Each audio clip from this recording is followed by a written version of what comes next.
developed a blister on the bottom of their foot, and you can see we're de-roofing or removing the dead skin, or what we just call the epidermis, from this blister. So you can see we were starting to examine an ulceration to the bottom of the foot when we realized the severity of it. You can see there was loose epidermis that had been previously a blister, and it's important that you want to take this off and examine and see how deep it is to see if there's any infection, and also just to clean out any of the debris that has kind of collected in there, because it becomes a stagnant area of tissue. If you don't remove that skin, bacteria can accumulate under there and a cellulitis or a skin infection can occur. So this is a great example of when you have to inspect if you think it's a small blister or a small ulceration, which in this case, it just looked like dystrophic skin, or patients sometimes have poor hygiene that are in nursing homes and they're not bathing frequently, and they'll develop thick calloused skin like that. It kind of almost just looked like a callus. So after further inspection and probing, you can see we were probing with our instrumentation. We can see that this blister needed to be explored further, and that's when we found out that it was a large blister.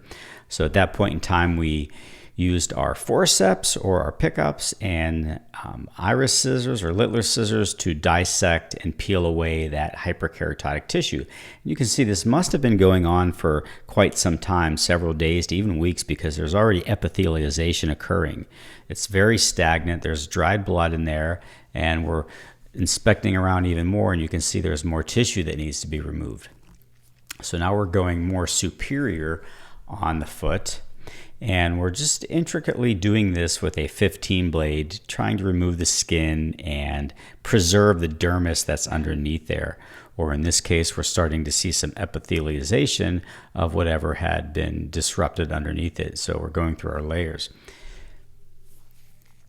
What's important to do here, you don't want to excise tissue that is well adhered, because you'll disrupt more planes and create bleeding. So you're trying to just probe and find all of that loose tissue and then cut and peel it away.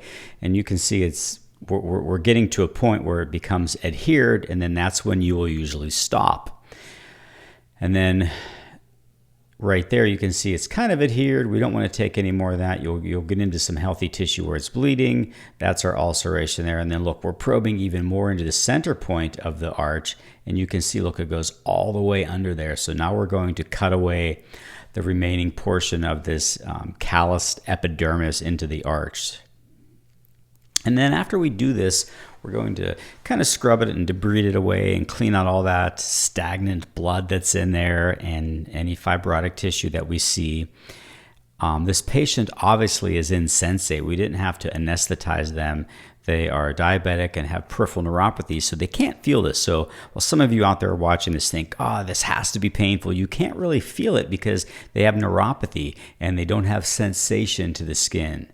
And that's why it's easy for us to do this bedside in a clinic visit as opposed to taking the patient to the operating room. So if you have any questions about this video, or you want to see more of these types of videos or learn more, please drop it in the comments section below.